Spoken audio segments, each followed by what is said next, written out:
Hi, my name is William. I have CML leukemia, and I'm going to make a video log of my journey with CML from now until the time I'm cured. It's a marathon. It's not going to be a foot race, baby. It's a freaking marathon.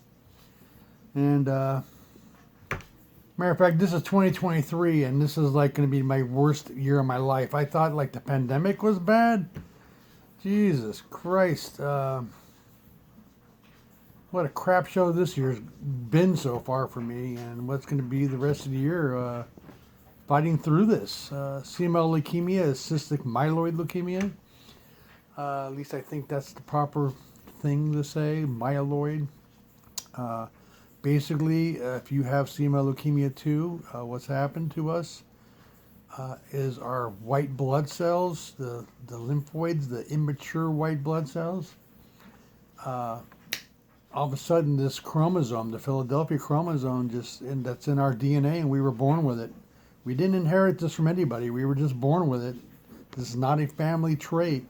Somehow or another, you and I were lucky enough to get this freaking Philadelphia chromosome.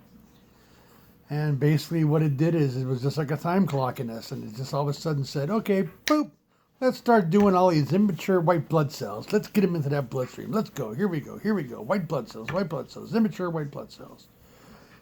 And as you know, your blood, or if you don't know, our bone marrow should create a nice balance of platelets and red blood cells and white blood cells and different irons and minerals and phosphorus and all this other crap in our blood so that we can function normally. But because we had these white blood cells, these immature white blood cells going crazy on us, if left unchecked, if we did nothing about this and just, lived our lives without ever going to a doctor, just saying, oh, it'll go away, it'll go away. Eventually, what this would do is it would decrease your appetite. It would cause you great fatigue. Eventually, our organs would shut down, our heart and or our lungs and or our liver and or our kidney. And eventually, you would just not get up. You would just die in your sleep, which, all things considered, ain't that bad of a way to go. But the good news is CML leukemia is a very treatable leukemia. Basically, when they first found out you had CML leukemia, they're going to tell you you had either chronic, which is what the C in CML stands for, chronic myeloid leukemia.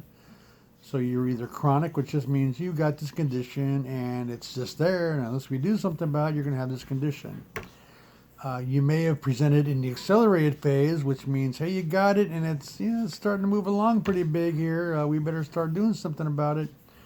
Or you're one of the lucky ones like me, and you presented in the blast phase, which means you've had this for a while, and the white blood cells have been doing this to you for a while, and you should have seen something. You should have seen some symptom or something that would have told you, hey, let's get to the hospital, let's get this looked at.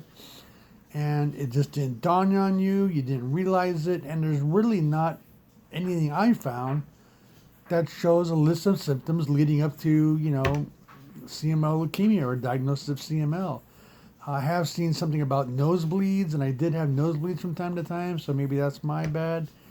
I always just took it up to the fact that I was taking too much aspirin because I would get these headaches in the back of my head, and I was just an aspirin guy, so I would just take aspirin. And I thought, okay, well, I'm getting these nosebleeds once a month, 10 minutes at a time, because I was taking too much aspirin. Also, night sweats, apparently, from what I read, is also a possible symptom. So, anyway, those are the three phases you could present in: the chronic, the accelerated, or the blast. And depending on how you presented, increases your chances for survival.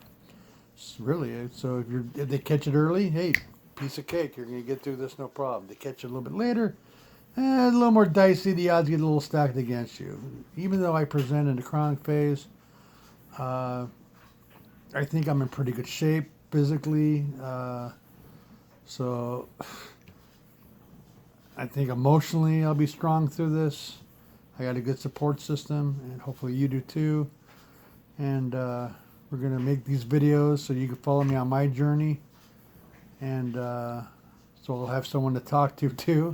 Don't get me wrong, I got people I can talk to, but getting it off your chest I think helps. And talking about it helps. And we'll get educated together. I've educated myself. You should be educating yourself. If you want to get done with this, just don't trust everything they tell you. You know, you need to know what you're getting into. You need to know what's up ahead, what's around that bend, what's around that corner, so you can get strong, you can get in shape, and you can get ready. Because let me tell you, you're getting ready to go through a bout with Frazier or Ali, and it's going to be a long one. Like I said, it's a marathon. It's not a foot race.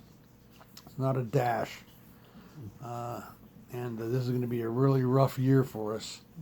So good luck to you, good luck to me, and let's you and me and or your loved ones fight this and get through it together. All right?